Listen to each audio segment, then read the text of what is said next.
I'm focused on this theory cause it keeps me from his fire. The Holy Ghost was with me, so my fear I leave behind. My sins were all diminished when he took that breath and died. And if you think I'ma give up on my God, the devil is a lie.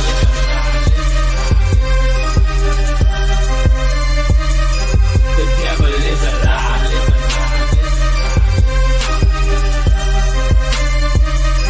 The devil is a lie. Hello, this is Christina Barr, and you're watching Black Tea News.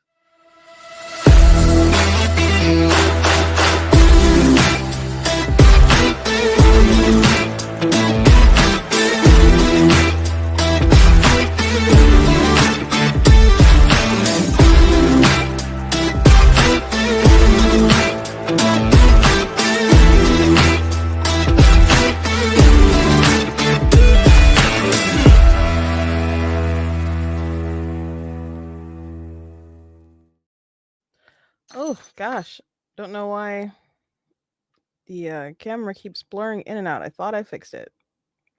But anyway, welcome to Black Tea News. I'm your host, Christina Barr, and today, let me try to remember. Don't know what's up. Because clearly when we go closer, it's fine. And then it kind of blurs out. Maybe it's the lights. I don't know. Let me turn them off for a second. It's too dark to do that. Not sure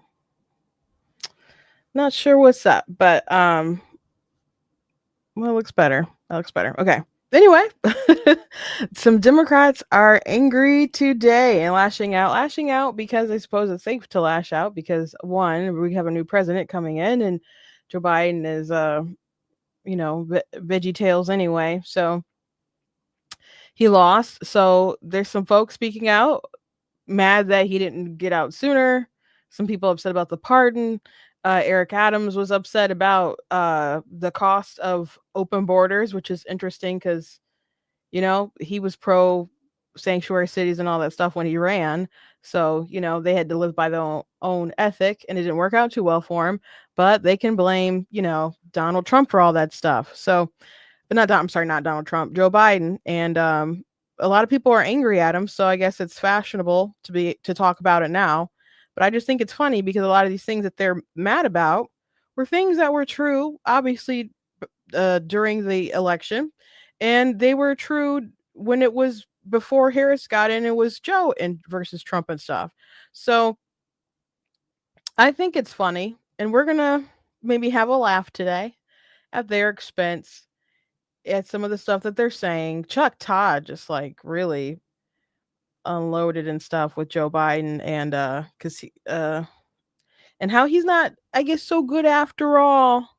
But these are things that you and I were well aware of. But anyway, before we jump into everything, I want to encourage you guys, go blacktenews.com, check out different content on my website, articles, videos, etc. If you like what I do here, please consider leaving a donation at blacktenews.com/donate because that's cost a stream, run my website, all that good stuff. So if you guys can support, I very much do appreciate it. Appreciate you guys. You guys can also check out different merch that's available, blacktenews.com, different t-shirts and so on. But you guys really like this mug. This mug and and the t-shirt form of it. The t-shirt form is this. You are not that special. Little cute star. But we also got other stuff like the Trump 2024 make crack whack again. Got some pro-life stuff and other things. I guess it'll be Black History Month, soon, very, very soon. So just, check out, different stuff we have all the way around. So you guys can check out the merch. You guys can also check out different books that I have written. I have, of course, God is Blatantly Against Abortion. That is available on Amazon. I have a second edition that is out right now. So go ahead and pick that up. I also have other books that, are fiction. They're really cool. Like this one's a Sea Witch, sequel to The Dark Mermaid. And I have children's chapter books and so on. You guys can find out more information at blacktnews.com. But I do have a link in the description. I'll take you to my book website. And speaking of my books, I will not be streaming tomorrow because I will be at an event at a craft show, craft fair, holiday fair thing. They have it every year at Oakland University, and I've been doing it for the past several years. And so I'll be there. And it's funny, I wonder if anyone will recognize me because I told you guys that I was on a test. Someone used one of my TikToks for a test, and it was at Oakland University. So I don't know exactly what political class or whatever, but somebody that used to work with my sister had sent her, different screenshots or whatever about the test and my TikTok on it. So I thought that was very interesting. But so I just wonder if anyone passing by be like, don't I know you?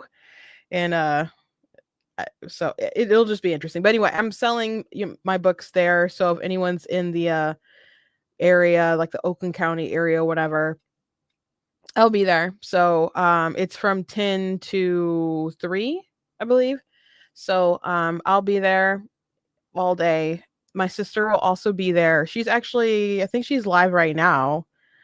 She's streaming, or she might be about to end her stream sometime soon, but it says she's still alive. Live. Of course, she's still alive. I think I said live, but it kind of sounded strange. So I would just want to clarify. No, it looks like she just stopped. It looks like she just stopped, but maybe. I think she just stopped. But she makes all these little teeny tiny portraits, and she does text portraits and different stuff. So she'll be selling her things at the fair too. We're usually right next to each other, but they put us like kind of across, sort of. So we'll be close, but it's a little annoying when we're not like right next to each other because we watch each other's tables and other stuff like that. But I guess we'll manage. Somehow, not being exactly right next to each other. But if you want to see me, I can just point and say, go check out my sister. She's right there. So it should be fun. And wish me luck. And so after that, I'll see what I have in stock. And if anyone would like a signed copy of anything that I have, I'd be more than happy to send you a link and you can purchase it and I can send you a signed copy. Otherwise, you guys can get stuff on Amazon, and the stuff on Amazon obviously won't be signed because it's coming like right from Amazon. Like they're the ones who like print it and ship it and stuff. And which, by the way, if there's ever like an issue with the printing, you guys should contact Amazon and send it back. Don't be just like, oh, my book sucks. Like, no, they made an error. They need to remake it, reprint it. Just FYI, because I usually have like never had any problems, but I had a book that they sent me and it was frayed on the edges and stuff. So I need to have them give me a refund and stuff for it. So just FYI. But if you would like Super Kid, I'm sure I'll still have, and I have some Dark Mermaid, and I guess just about most of my fiction I have. I don't have any abortion books on me though. So and I don't, if anyone would like stuff signed, they can still do that, I guess. It would just take a minute, and I don't know what people want for Christmas, but I'd have to have Amazon ship it to me, and then I'd have to sign it and send it out to you guys. So that'll take time. And I know the post office did not hire extras for Christmas. So we want to get our packages in sooner rather than later. But that's the update on my life. Oh gosh, another thing that happened. I told you guys that I was interviewed on a podcast. The podcast was supposed to drop today. I did not even watch it yet. I did not watch it yet, but it's Kevin Ranke's podcast. It's Beyond the Echo Chamber. And let me see. Yeah. He called me last night, said it was dropping today.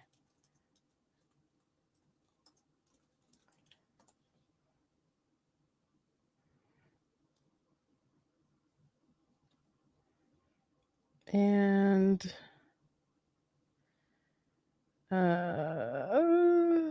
it's not coming up super easy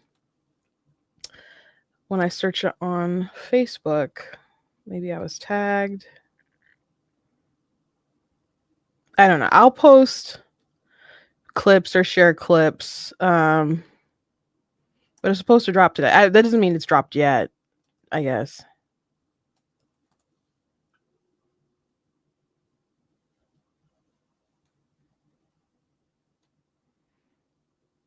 Oh, it's Beyond the Echo, not echo chamber. It's Beyond the Echo. Oh, yeah. My episode is up. Okay. My episode is up. I will go ahead and share it right now on my YouTube. I mean, my Facebook page.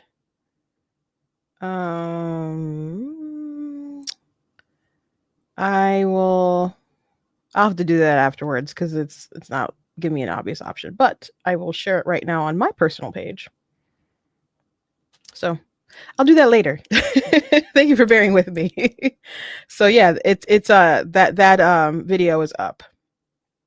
So I'll also be going back on a show sometime too. I don't know how far out. We haven't scheduled that, but there was some more on some particularly when we wanted to dive more on the issue of abortion and stuff. So I'm looking forward to that because I obviously talk about that quite a bit. Anyway, let's get to it. Let's hop to it. So where to start? Let's start with Eric Adams. Mayor Eric Adams. So he went on a bit of a rant, and he's upset about the Biden administration and immigration and the impact that it has had on the city. And it's definitely had an impact on the city for sure. For sure. So let's watch some of those, but there's people who feel free to talk about some of these things now that the election is over, now that there were some major mistakes that were made, and maybe people felt like they couldn't talk about it because they'd be canceled for it, because there's so much groupthink that goes along on the right and the left. And you had to kind of be for the open borders. You had to kind of be for all the DEI stuff. You had to like be for critical race theory, even if you don't know anything about it. Like I've had Democrats try to lecture me on critical race theory and say, "Oh no, the other side is just racist." Even though they admitted to me that they don't know anything about the topic, and I knew quite a bit about the topic, and they knew that in the midst of their conversation. But that's just the thing that they felt like they had to defend. And a lot of times they feel like, oh, Republicans don't like this thing, I'm going to go ahead and just really double down and push as hard as I can from this opposite side. And that's not a really good way to develop policy. It's not a good way to run your party. It's just like total opposition, you know? And unfortunately for the Democrats, but they're really out of step with the American people, particularly on like the gender bathroom stuff, on immigration, things concerning the economy. They're just off about so many different things. And Trump, he wanted to moderate where he felt the American people were. That's why he decided to move to the middle with abortion and other topics to try to, be in lockstep with where the people are. And Democrats just, they tried to do that kind of, you know, but you can't do that running for like, I don't know, 60 days trying to make it seem like some kind of border hawk. And when we have videos of you saying that you wouldn't fund a border wall and it's a medieval, vanity project and all kinds of different stuff. You can't just flip, especially when you don't have a good explanation for it and so on. So they've been out of lockstep with American people, and now they feel like we have to regain some common sense. Now, of course, there's people, there's I think two sides fighting with the Democrats right now. And there's people who recognize that they've gone too far and they need to appeal to the moderates. They need to appeal to the middle. They need to be reasonable people. And then there's the other side. And it's amazing how many videos from the other side there are saying, well, you guys tried to appeal to the middle. It didn't work. How dare you abandon the really, really progressive left, and that's why you lost. That's why you really lost. You should have been more like Bernie Sanders. How dare you, Kamala Harris? And the issue with both sides is that the really, really, really far left don't realize that they're the problem. That, like, the reason why, one of the many reasons why Kamala Harris lost is because she is that really, really, really radical person. It's not just her that's the problem. It's her and what she represents and what she stood for and what she voted on. She has been the face of really, really left wing radical stuff. She was the most radical person in the Senate, more radical than Bernie Sanders. She ran to the furthest to the left if possible to, I don't know, maybe get her name out there to cut above the rest. When she ran for president in like 2019, it obviously didn't work out for her. But she was really, really left wing in California. And granted, she's from California, wanting to get rid of firearms, pay for transgender surgeries and women prisons and stuff like that. You know, she was as left as you can be. So she's one of those people, and she couldn't run away from that. And so that was really the problem. It's not just her, it's the people who are really, really, really far left, but they don't understand that they are just not in line with the country at all.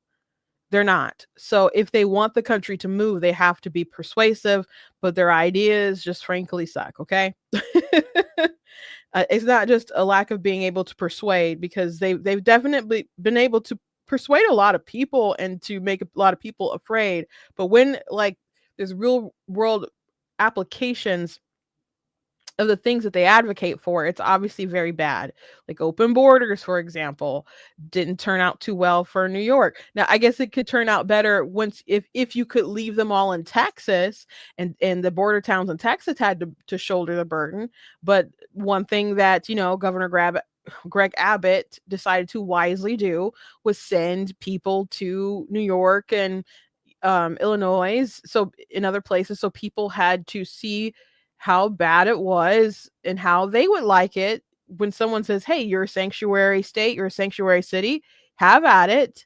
You take care of these people. We can't handle them all, and you live by your ethic." So when there's like real world applications of this stuff, it doesn't work out too well, you know?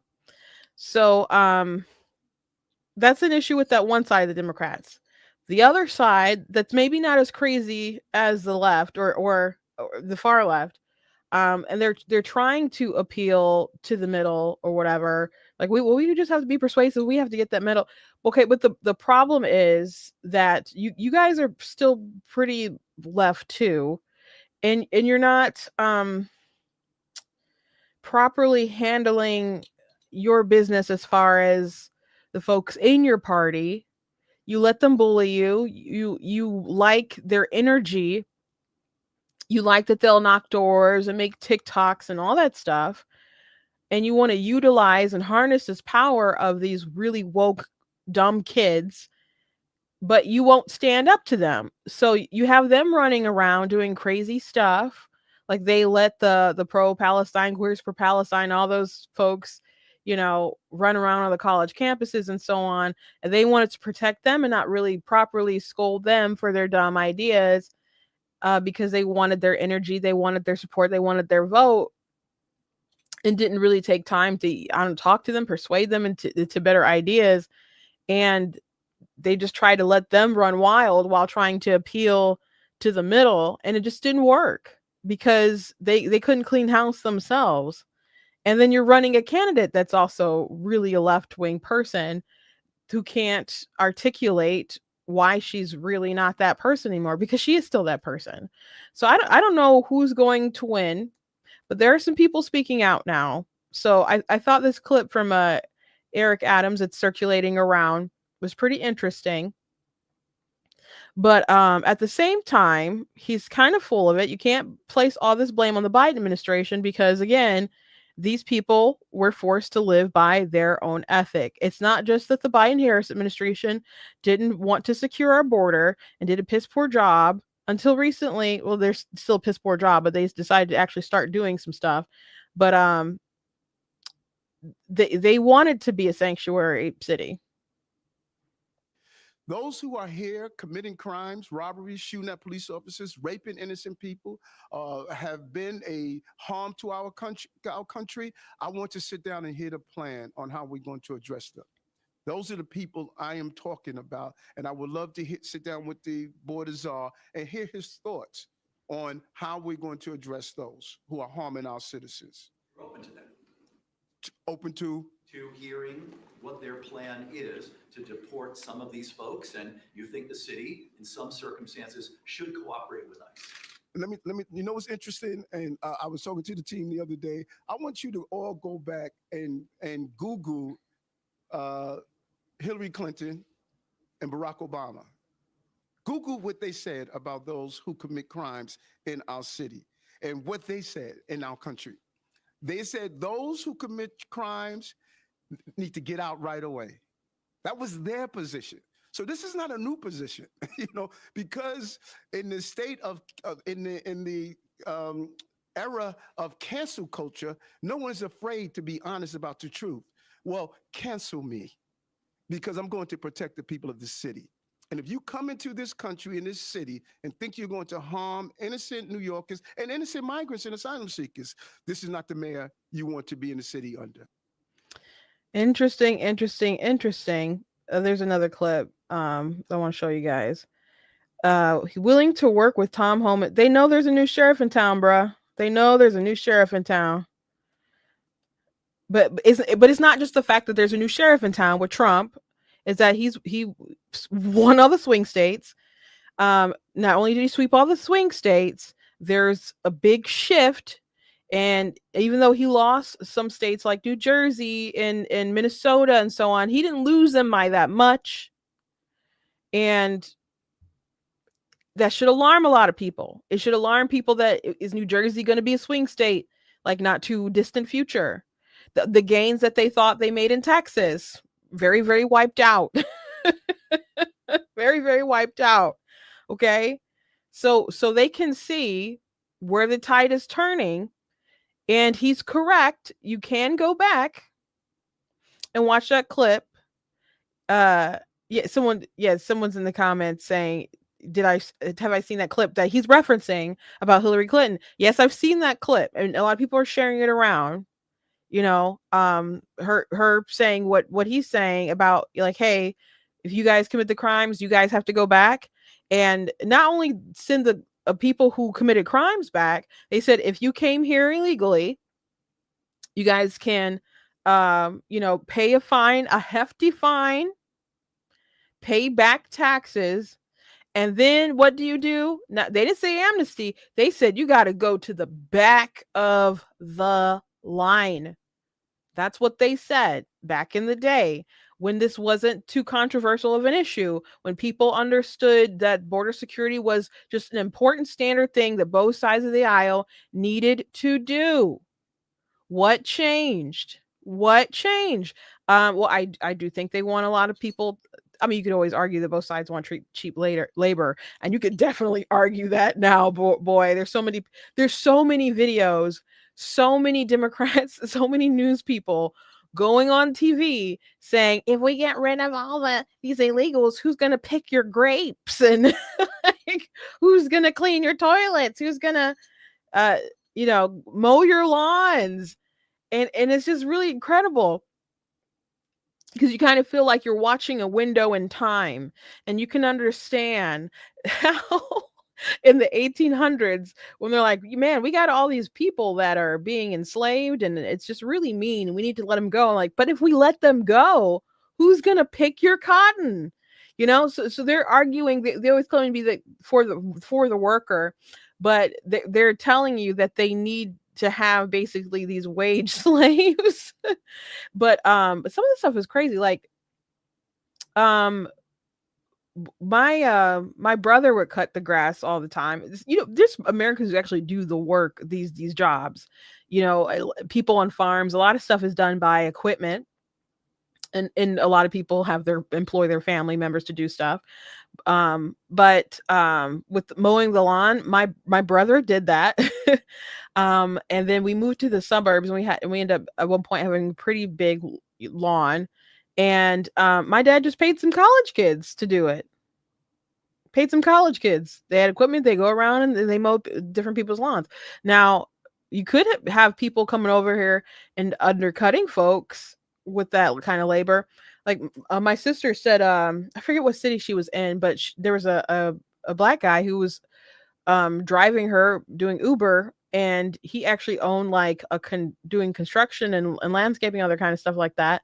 But he said that there's all these people coming in from other countries who are undercutting folks like him, and it's just really hard to get work. So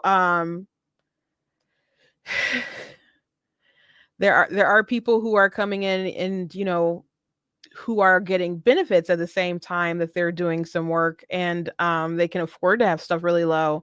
Like there's people who are doing food trucks, and the families get their money together from their groceries that they're, you know, getting from the government, and they go out and buy supplies, and then they charge less prices than what other people are doing. So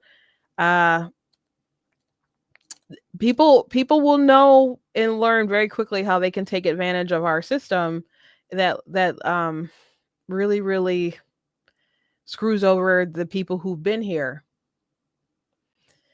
you know. So I saw a joke today, a comedian talking about, like, I don't understand why people didn't know that the Latino community was going to vote for Trump. And he started talking about how his parents are immigrants, and they were mad about all these Venezuelans or whatever coming in and having these cards, these debit cards to get money and food and stuff. And they're like, we didn't get all that stuff. So, you know, he said it in a humorous kind of way. I mean, the audience was cracking up. I wasn't cracking up that much myself. I think the delivery was that funny, but so many people in the comments were like, yeah, my parents are like that. Yeah, my parents are like that. Yeah, my parents are like that. Yeah, my grandma was like that. Yeah, my dad's like that. My mom's like that. A lot of people feel that they don't like people cutting the line, getting rewarded for cutting the line, and at the same time, their taxpayer dollars are rewarding them. So they're paying people who have broken the law, who cut the line. And these Democrats, they're not saying what they used to say in the past of, hey, you have to pay back taxes, you have to pay a big fine, and you have to go to the back of the line. They're saying, hey, let's give them amnesty. Let's you know, get them out of the shadows. Which is also conflicting with the whole, like, hey, who's gonna pick your grapes or whatever? Because if the point of not deporting them is, hey, we'll have cheap labor, and they have to have cheap labor because they're working under their table because they're illegal. What happens if we give them amnesty and they're just like everybody else, and then they don't have to work for below the table kind of wages, and then they'll just be competing with everybody else's, you know, wages. So that'll just probably be less jobs for American citizens. And then we still don't have anybody picking our grapes for cheap. So none of this stuff seems to make any sense. But here's another video of Mayor Eric Adams talking about the cost of these open borders. The long-term impact of what we did to this city is you're going to see it materialize in administrations in the future. They hurt the future of New York City. And when people hear me say $6.4 billion, they may say, well, okay, it's just $1 billion here, $1 billion there. No, we didn't invest in seniors the way we should have, and young people the way we should have. We're not going out to get these chronic absentee students the way we should have. The crimes that we witnessed, this impacted our city, and people don't seem to understand, why were you fighting so hard for this? Because I reflected on that 11-year-old boy that was denied, and I went into government to stop these 11-year-old boys, and I came up with a plan to do so, and the federal government made me take $6.4 billion out of providing these services that we all should be angry at what happened to our city under this administration.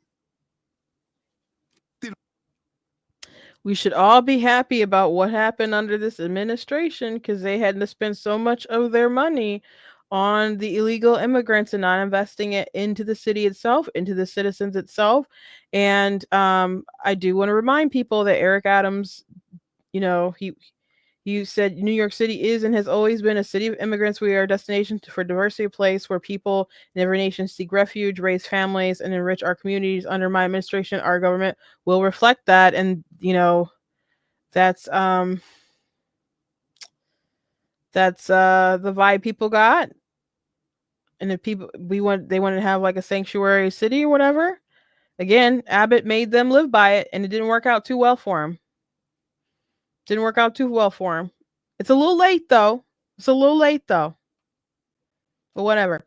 Let me show you guys this clip of Chuck Todd talking. He was on Chris Chiliza in his podcast, talking about Hunter Biden and this pardon situation. Now, for those of you who've been living in a cave, Joe Biden decided to pardon his son Hunter Biden on Sunday, and then he flew off to wherever. And it's not just he could have just said, hey, he's not going to jail and commuted sentence or whatever. This man pardoned him, okay, but not just for his gun charge, not just for his tax evasion. He taxed him for anything he could have possibly maybe committed in the past 11 years. So that's troubling. Pretty specific. As Jon Stewart said, he's like, that's an interesting number. That's not a rounded number, 11. It just kind of breeds suspicion there of why it needs to be that many years, especially, well, you and I probably realize, at least we talked about it yesterday, that's when he started working with Burisma in 2014. So it's just all very fishy. It's all very fishy. So there's some people who've been ragging on Biden a bit, and someone had noted, well, I guess this is Buck Sexton who tweeted this out, retweeted this clip out. It says Biden committed the only unpardonable sin against the journos. He turned them all into a national laughingstock. Now they are pissed. And that is a big sin against journalists. There's a lot that they can take, and that there's a lot that they'll bend over and take, and they'll lie all kinds of different ways for a long time.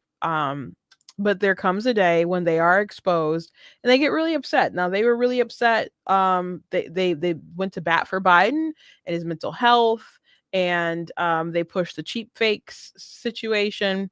Oh, you're not seeing him on decline. Oh, those are cheap fakes. That stuff's not real. Everybody says he's the best he's ever been. Morning Joe had the most craziest propaganda about Joe Biden being completely fine. And then the debate happened, and everybody saw that Biden was not so hot. And then they had a lot of questions all of a sudden. They had questions about his mental health, and they really pushed it, and they asked a lot of questions. And there's all these leaks all of a sudden.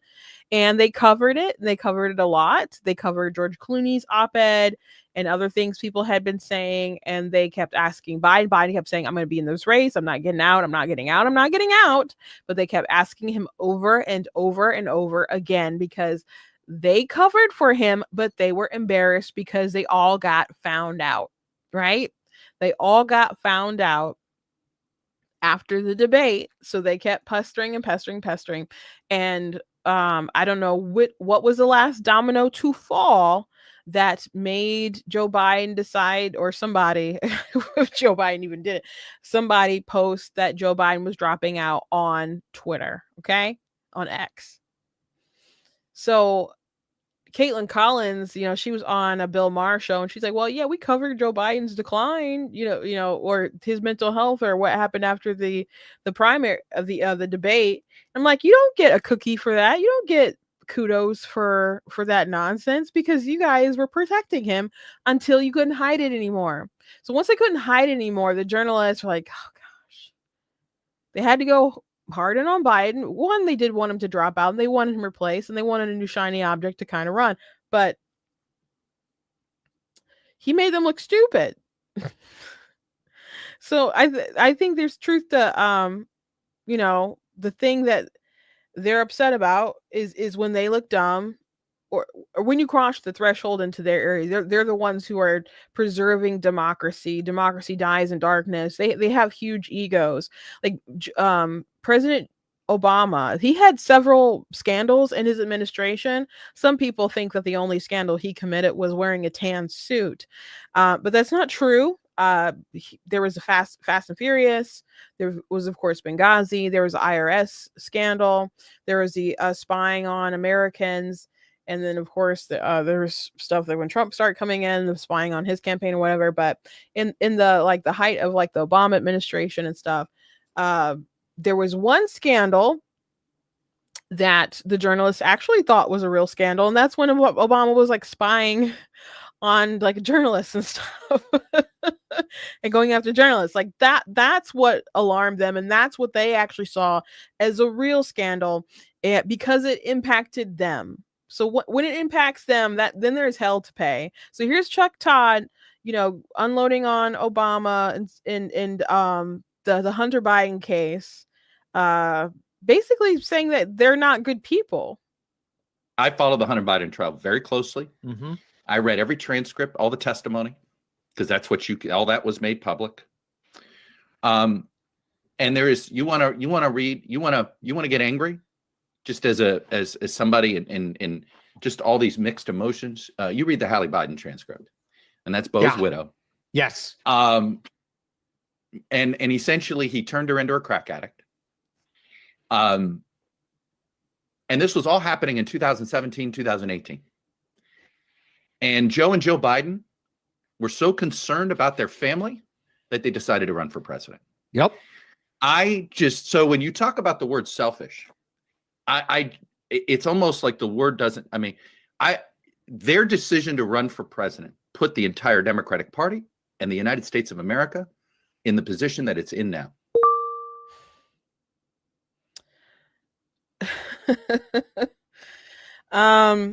Well, I think the position that they are in now is mostly about Biden's incompetence. Biden could have been president and just totally hit it out the park. He could have been competent on foreign policy. He could have been competent on the economy. He could have decided that he wasn't going to spend too much. He could have decided that he wasn't going to be too radical. He could have staffed his administration with competent people who wanted to do things by the book and not been too radical. He could have decided that he wasn't going to,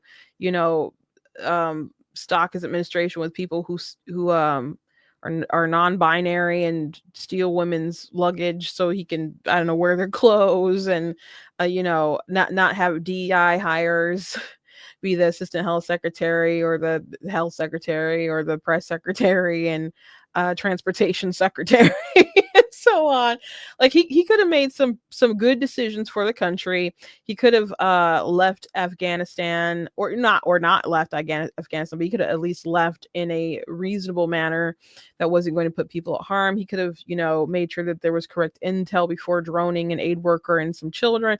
Joe Biden deciding to run isn't what put the Democrat Party in this position. Joe Biden being a crappy president is what put Americans in this position, because if we didn't have, all this issue with supply chains and inflation and spending too much money and, the continued revised job reports and taking money from they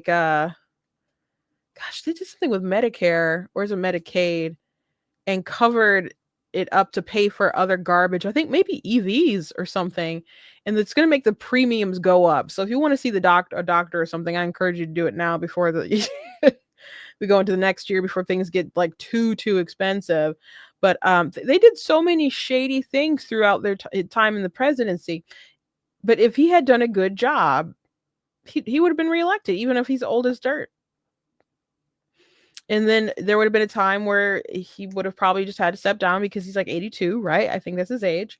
And Kamala Harris would have been president for a little while, maybe just a year or so. I don't know. But if he had did just like a banger job of being the president, then he would have been reelected and he wouldn't have been forced out. But the thing about Joe Biden is after Afghanistan, his poll numbers decided to just start slipping because Joe Biden's above board. Joe Biden's just this good guy. Joe Biden is kind. He's a cool grandpa who's so nice and sweet. He likes to eat vanilla ice cream with the sunglasses on. He's got a cool car, riding with Biden. That image that they made just made him not look good, especially after Afghanistan. Like, oh, this dude is like really incompetent. Oh, this guy isn't taking any kind of accountability. And he was, kind of yelling at people at the press conference after this big disaster. He was on TV talking about like, if you're there, I don't know how I'm going to get you out. Like, that doesn't make me feel good as an American that you're not promising that you're going to do everything you can to get everybody out. Okay. Not good. But his stuff started slipping there. That was a big turnaround as far as the Biden administration. It was Afghanistan. And economy was just killing people. And people could understand for a little while with COVID, but man, inflation got really bad and they kept saying, we're not in a recession. The inflation, that's not real. Well, it's just transitory or what. They told so many lies to people. And then they kept saying that, oh, people have money. They're just mad that they have to spend more of it. But it's a good thing that they have to spend more because it means that they have more money.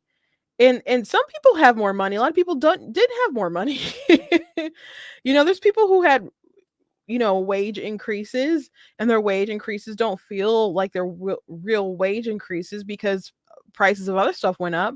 But there's plenty of people, their wages haven't gone anywhere and they're just out here struggling and everything's like kind of dwindling to nothing. This is a great tweet. It's transitory inflation. Afghanistan was a success. The border is secure. Robert Hur lied. Biden is fine. Those videos are cheap fakes. Biden had jet lag. Biden had a cold. That's what they said about the debate and his performance. Biden isn't going to be replaced. Biden isn't going to pardon Hunter. It's just lie after lie after lie after lie. The wild thing, though, about Biden having a cold at the debate, that's what they said. And he did sound terrible. So I would put it past him that maybe he was a little bit sick.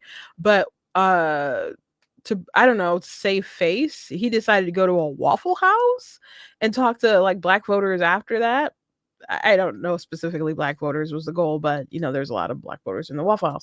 And to me, that seemed a little nutty. So I'm like, if you're sick, if you have a cold, why are you going and infecting everybody? Just go home and quarantine and just take your meds and go feel better.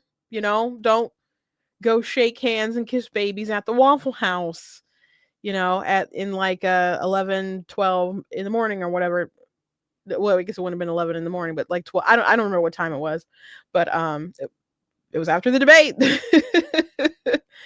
It was after the debate. Go home, go get some sleep, Joe.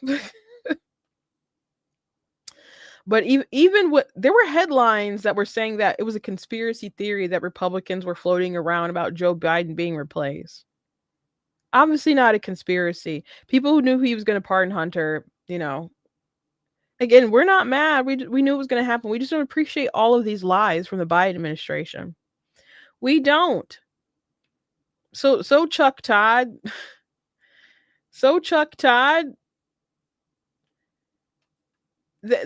Biden deciding to run again isn't why the Democrats are in that position. They're in that position because Joe Biden was a trash president and he picked a trash candidate. And Joe, you can call him selfish all you want, Chuck. You can call him selfish. However, the Democrats, the DNC, decided to go along with everything. They decided to not allow anyone to primary that man. They decided that there wouldn't be any debates. They're like, this is our sitting president. We're not going to let somebody challenge him. That was their attitude. And Kennedy, he's like, okay, well, I'll just run as an independent because they're not going to play fair. So I'll just go ahead and get the signatures and do everything myself. And they were trying to get that man kicked off the ballot. And then when he didn't want to be on the ballot, then they were like, no, we're going to sue to keep you on the ballot in places where we think that you being on the ballot will hurt Trump. You know? And he couldn't get no media. They just did everything to try to stop that man. So the Democrats could have all been like, you know what, Joe's a sinking ship. But let's go vote for this other Democrat that's running. We'll just vote independent, whatever. we'll just let Joe fry, and we'll vote Kennedy or whatever. Let's just do that, you know. But no, they went with Kamala. They went with Kamala. I mean, Kamala. No, it's Kamala. So they went along with it. So you can talk about Joe being selfish, but y'all were scared or cowardly yes men, company men, ideologues, cult members, whatever. You just let it happen. You let it happen. So other things he talked about, that Hunter, who was sleeping with his brother's widow, basically turned her to a crackhead. And I'm sure that Joe was very concerned about his family, and then he opted to run for president. Okay. And they should have prioritized their family. They should have prioritized their family, but they didn't. They decided to run. So that's the case that Chuck Todd is making. He never should have ran. He never should have ran. Which, by the way, Biden, he lied about a lot about his reasons for running. Now, he was always going to run if he saw a pathway to victory. He's been wanting to run and be president for a very long time. And there's this one page that I follow that did a montage of Biden explaining when he would run or why he'd run or why he wasn't running for president. And essentially, he was just waiting to know for sure that he could win. But when he decided to actually go ahead and announce, he's like,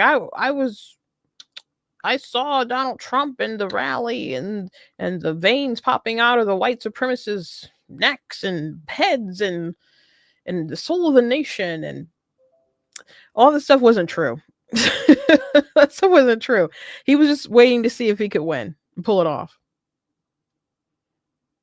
Craig said he lies a lot. He does. He abso-freaking-lutely does. So he thought he could win. So he ran, and they went along with it. Man, old as dirt. And maybe they went along with it, and people got in line because Bernie was running again, and it was like down to Bernie and Joe, basically, just like it was down to like Bernie and Hillary. And people start dropping out, getting behind Biden to push him along.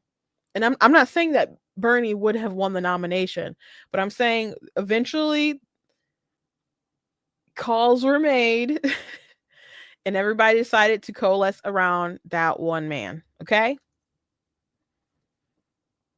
Democrats have to own that. They all decided to go along with it. Now, as far as Joe Biden running again, knowing that he probably doesn't feel tip-top shape, that was selfish for sure. For sure.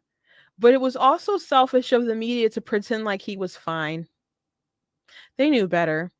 Because they hobnob with the same people with the donors and movie stars or whatever. They hear rumors. They hear leaks at the White House, but they choose to put stuff out when when it's convenient.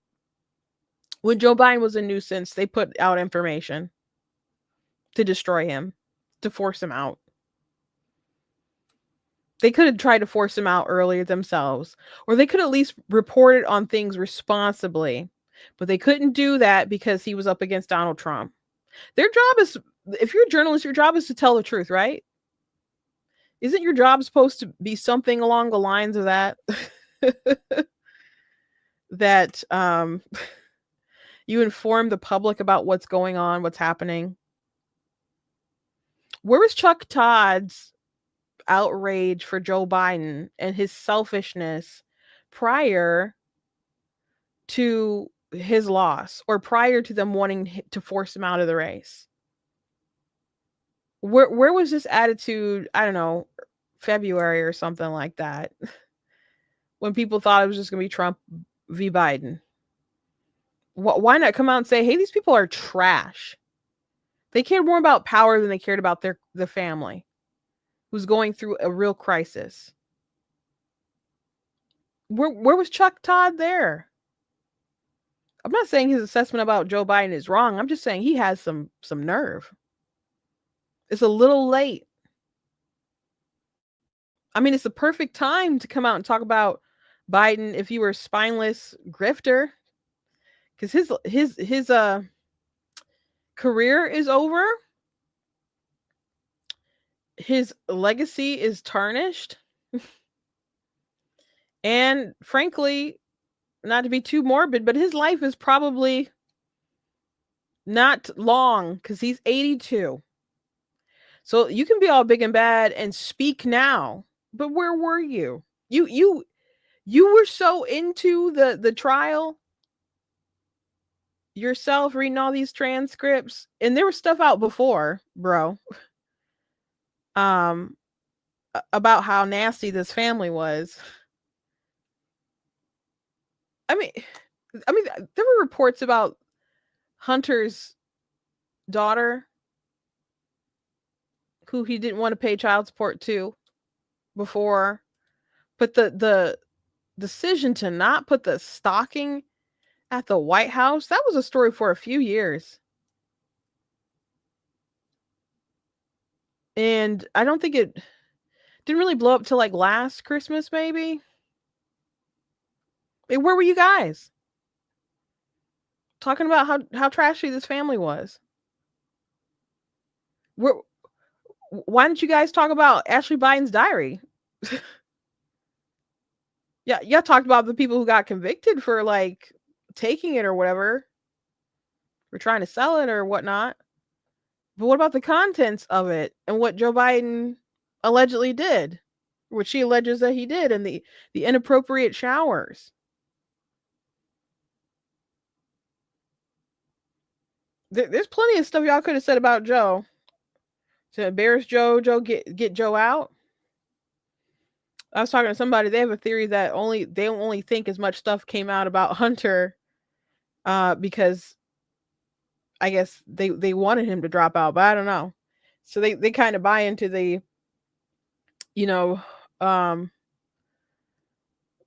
some stuff being political, but at the same time, he wouldn't have been protected the way that he was if he wasn't Joe Biden. I want to play Stephen A. Smith talking about the pardon, but I want to play this segment from Fox News. Charles Payne talked about it. Now, Charles Payne is not a Democrat to my knowledge. I would assume he's Republican. Fox News business anchor, but he talked about something very interesting, something very true. People have all these emotions toward Hunter Biden and sympathy toward Biden and his son, but there's not a lot of compassion for other people who have gone through, other families who have gone through and still have to live with the consequences of their actions. To hear Democrats try to justify what Biden is doing with his son because his son has a drug habit is heartbreaking. I'm going to tell you something right now, and I probably shouldn't say this. My brother's getting out of jail on Friday. My brother was among the first 100 crack addicts in America. I'm telling you, at least the first 100, 200. In the hood, when he came upstairs and told us about crack, how great it was, I had never heard of it before. I kind of don't want him to come out of jail, because before he went in, he stopped by my aunt's house. And he didn't, he lives away from here, and he didn't have shoes on in the middle of winter. Mm-hmm. I keep his commissary. I give him $100 a week in commissary. He's like a kingpin in there because no one gets a nickel. I mean, that's how bad it is in there. And I know he's safe. I know he's captured. But what's happening with the Biden, and this is the ultimate sign of elitism, of just sort of entitlement gone amok, that Democrats have railed against for so long. We're a black Democrat saying this is such a huge double standard. Yeah. That if this was Donald Trump and anyone in his family, there would be people in the street screaming. Mm-hmm. Now, if you want to use this as a way of saying, hey, we need to find ways of reforming and helping everyone out, not just Hunter Biden, but this has hurt our community so badly, and no one's immune from it. Your brother's not going to get a part. And like, listen, I wish I could be there waiting for him when he gets out on Friday. I can't. Mm-hmm. I wish I could be there to hold his hand every day. I can't. We've talked about this. He's probably going to go back to smoking crack, even though he hasn't had it for a year. It's a scourge.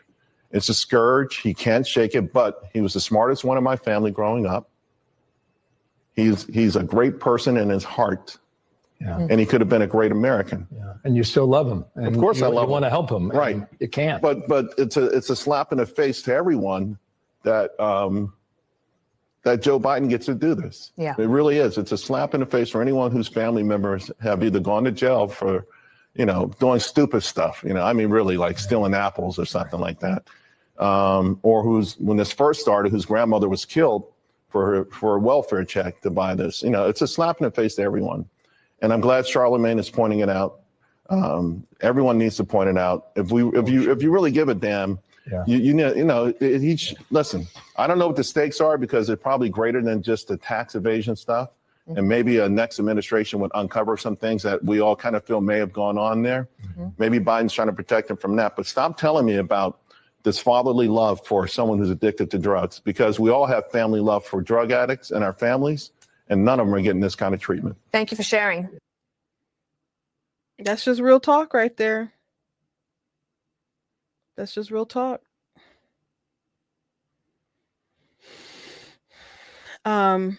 I mean, I had mentioned yesterday, Biden was part of the Clinton, war on drugs and stuff. The Clinton crime bill.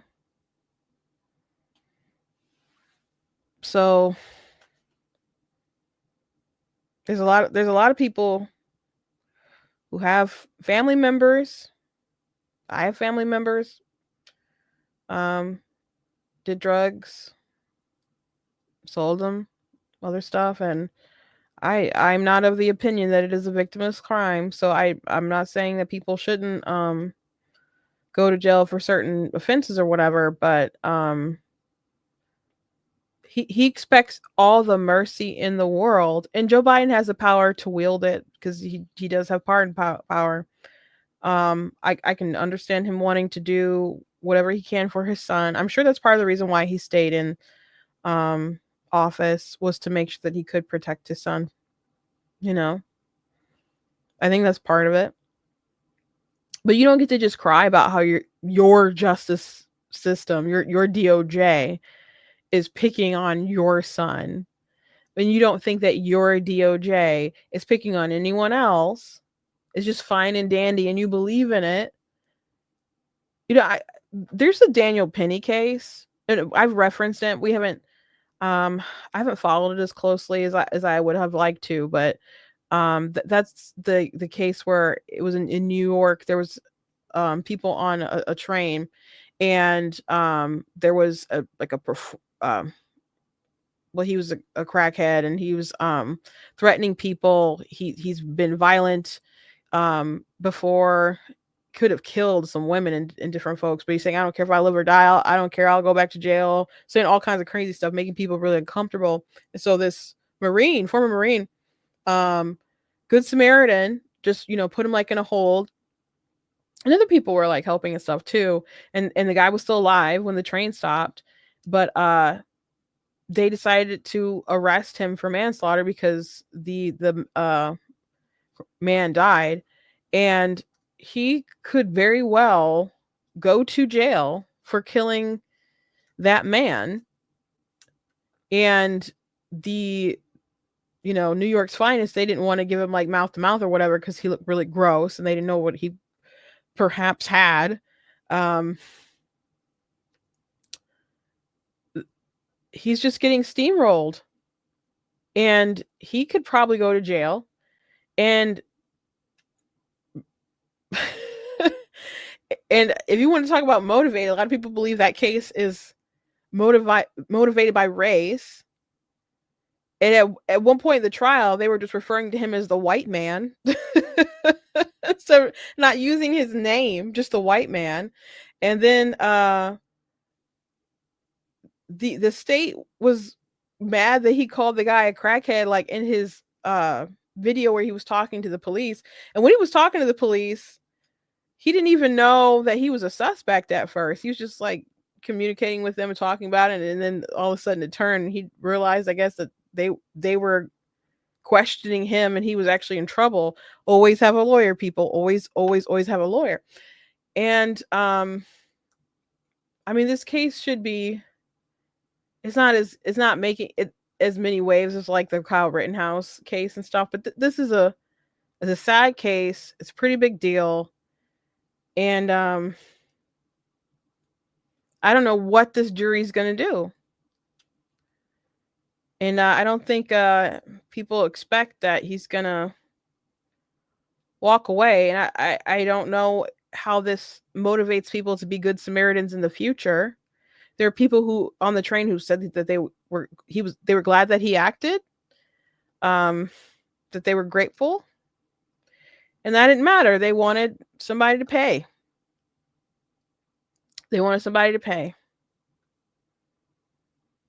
But Hunter Biden, scot-free for the past 11 freaking years. There is a two-tier justice system. And I guess it's the haves and the have-nots, I suppose. It's always who you know. And we're supposed to feel so bad for Hunter, which, by the way, the whistleblower said that he wasn't high out of his mind when he committed these tax crimes and stuff. That's just an excuse from Joe. Someone had said, if you were Joe Biden, if you were Joe Biden and Hunter was your son, what would you do? And I'm sure that question was supposed to just make everybody say, oh yeah, I would pardon my child. But I answered it and said, I would have raised a better child by being a better man. I would have raised a better child. And many other people, because I wrote it on Twitter, or X rather, and posted it on Facebook, and some of you commented and said things like, I wouldn't have used my child as a money bag to go around the world collecting checks, doing shady stuff, peddling influence. There's lots of things that I would have done differently if I were Joe Biden and my son was Hunter. And perhaps this feeling of I can get away with anything has rubbed off on him. I don't know if there's some just kind of genetic character traits, toxic traits that kind of passed over, or is it just some learned behavior that doesn't mix well with someone who does crack? People can say some really nice things about Joe Biden. They meet him, he's friendly, whatever, blah, blah, blah. But there's some things in the Biden legacy where he's just been corrupt and has done some really terrible things. I don't think someone who goes around lying about Trump saying that he called neo-Nazis very fine people for years over and over and over again, I don't think that it has the markings of like a good person. This is one example, but that's pretty evil to me. The way that they're willing to break the country for power, that seems really evil to me. Things that are alleged in his daughter's diary raises eyebrows. The way that he uses his son's death constantly for political points is gross. There's just a lot wrong with Biden, and people are speaking up now, but it's a little late. Maybe if you had said something earlier, he wouldn't have been the president, man. That's true. I'm gonna read this comment. I learned a long time ago that for the most part, in many situations, it's not about what you know, it's about who you know. It's totally that way, unfortunately, in the justice system. A lot of times, like people talk about disparities in what they feel are disparities in race as far as sentencing and stuff, and but a lot of it is just economics, unfortunately. And if you can get yourself a good lawyer, you can get yourself into a better situation. But if you can't afford one, whether you're white or black, you're in a bad spot. You're in a bad spot. Okay, I'm going to close out with this Stephen A. Smith video. And he says some things that, we basically said yesterday, but Stephen has his way. So I'm going to go ahead and play this. What's your take on the pardon? The Biden situation disgusted me in terms of the pardon, only from this standpoint, Chris. Nobody on the planet, you want to be a cynic and you want to act like you would be offended by something like that. If you're one of those people out there, fine. But no one within reason would have a problem with him saying, it's my son. I love him. There's no way I'm sending him to jail. And I have the power to avoid it. Nobody would blame him for that. But that's not where he went. So I didn't have a problem to answer your question directly with the decision that he made to pardon his son. Boo-Boo the Fool knew he was going to do that. I don't care who he stood in front of or sat in front of and said that he wasn't going to pardon his son and he was just going to go by the letter of the law. Please, everybody and their grandmother knew he was going to pardon his son. But to come out and to start talking about how it's been a witch hunt and the Department of Justice and others were after him or whoever it was, and GOP rather was after him. Well, wait a minute. What have y'all been doing with Donald Trump all of these years? Now, you can make an argument about the legitimacy of the cases against Donald Trump compared to what wasn't legitimate, et cetera. That's not the point. The point is it was clearly politicized. You had folks on the left who were hell-bent on going after Donald Trump because they were determined to make sure that he couldn't run for re-election or that these elements would get in the way of him possibly winning re-election. And now we know why more than ever, because they weren't confident they would ever be able to beat him. He'd been a Republican nominee since 2016. He beat Hillary Clinton with the Electoral College vote. He wouldn't concede defeat in 2020, but he did receive over 74 million votes at that particular moment in time.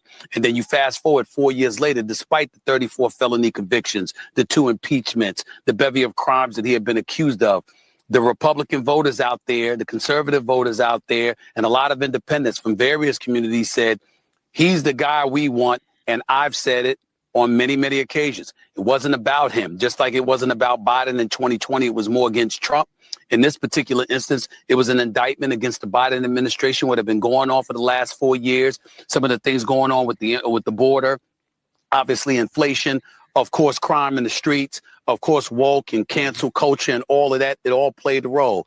And so for him to come out and to talk about that, this was a witch hunt when clearly it could be argued that's exactly what you were doing to Donald Trump, or you assisted in doing, seems beyond hypocritical. And that was what disgusted me. It wasn't his decision. It wasn't him pardoning his son.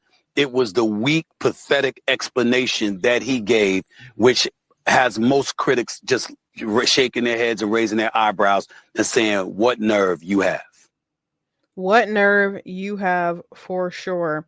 By the way, Stephen A. Smith, he be talking sense, but at the end of the day, he's still voting Democrat or whatever.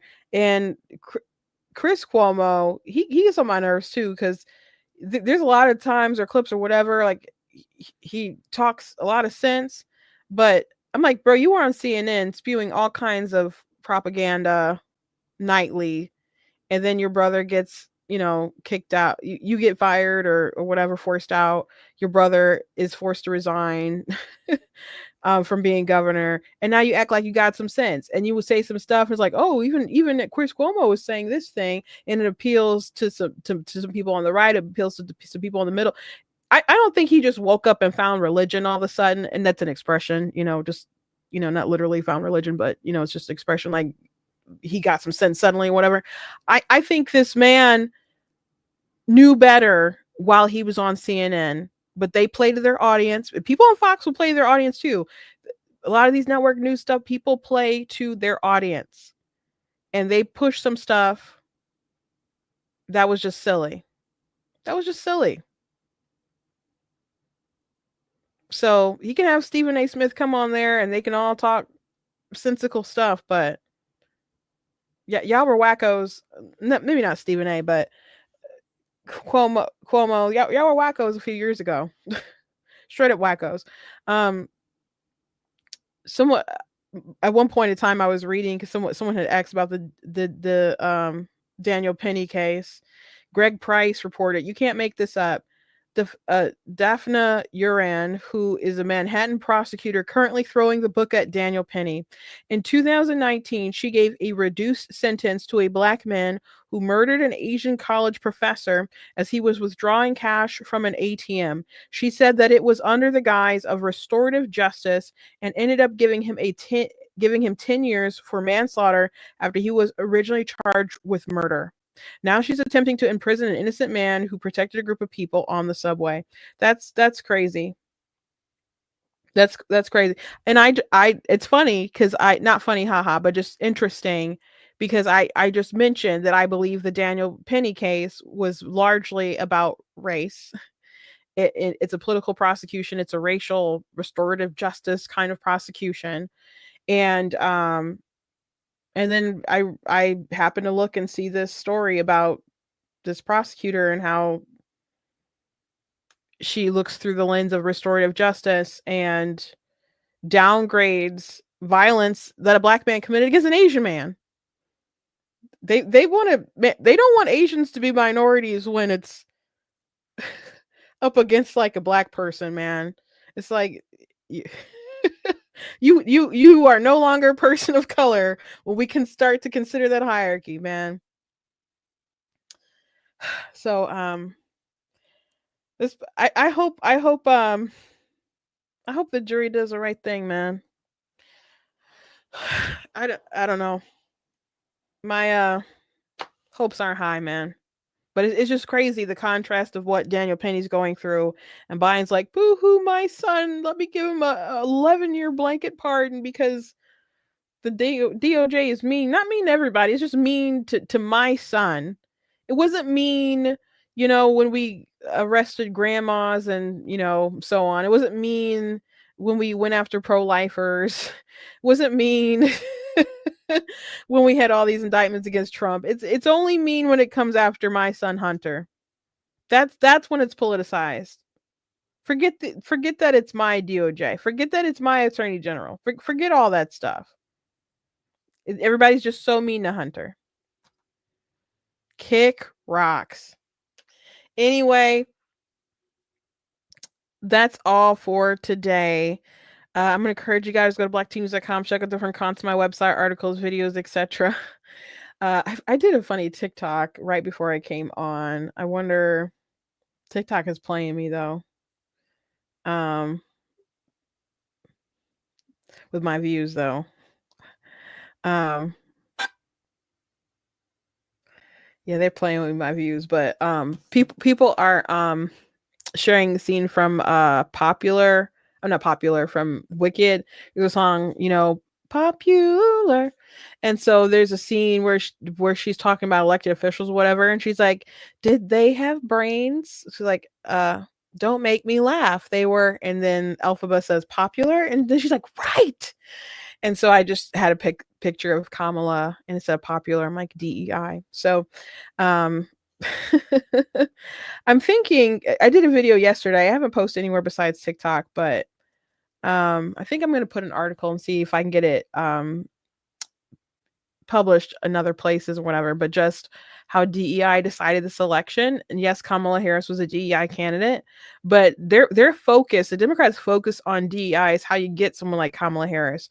But Donald Trump, in contrast, doesn't care too much about that. I'm not saying he doesn't like diversity.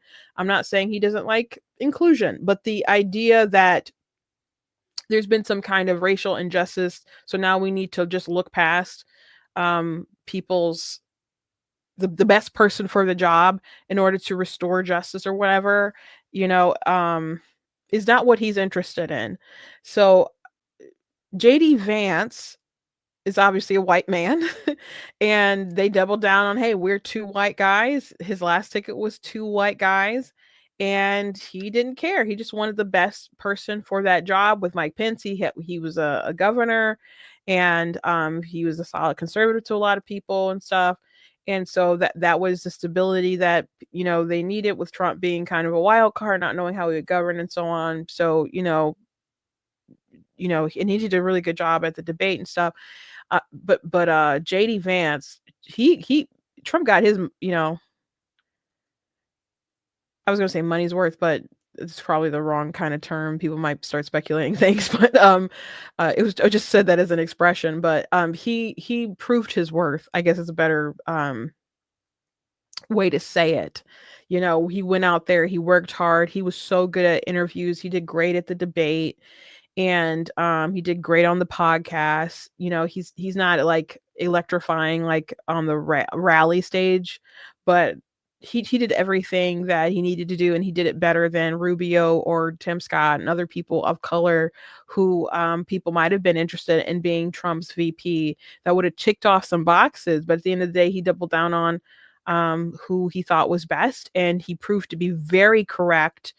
Picking JD Vance, despite his baggage and things that he said about Trump in the past, proved to be probably the smartest move he made.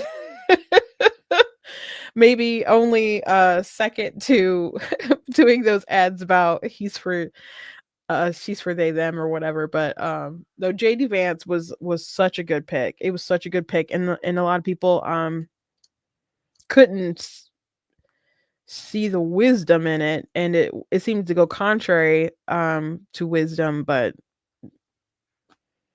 JD Vance just hit it out of the park.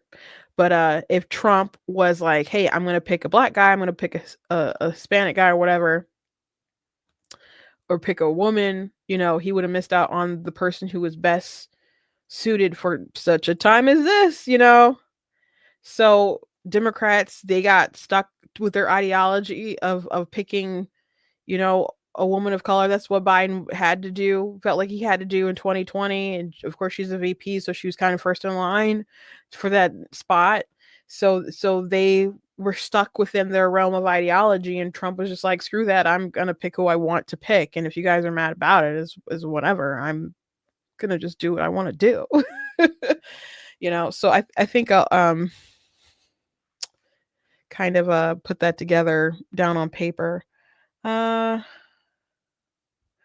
Always love your takes. Can you imagine what would have happened if any other president pardoned a family member? Everyone would have flipped out. People are mentioning Trump and Jared Kushner's father. That's not nowhere near the same. There have been other presidents who have pardoned family members, but not such a close relation though. Not like father and son, situation. Not like this. And it's also, it's not just that it is his son. It's how far back it goes and how broad it is. It really is unprecedented. Like someone mentioned, like the only thing they could think of that's kind of in comparison is Nixon's pardon, but Nixon was just kind of like, okay, there's all this stuff with Watergate. We need to kind of move on as a country. And this is the way that I see fit to do that. So it was kind of like a restorative thing for the nation to kind of heal and move on. This is to protect Hunter, obviously. It's to protect Joe and his family. And you can't blame him in a sense of like, that's his kid. He has the power to do that. Like, but it is totally not proper.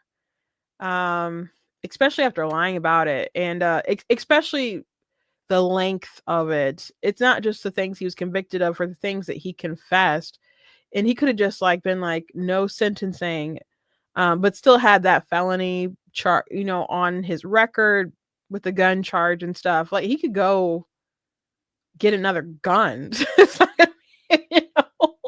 So it's just a mess.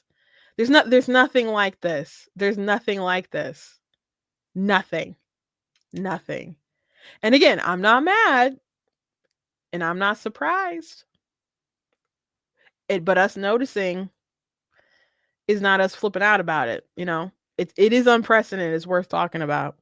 Anyway, thank you guys for joining me today. Please go to blacktnews.com, check out different content, website, articles, videos, etc. Like what I do, please consider leaving a donation at blacktnews.com/donate because it does cost a stream, run my site, all the good stuff. Please check out my different merch and that you guys can see at the website.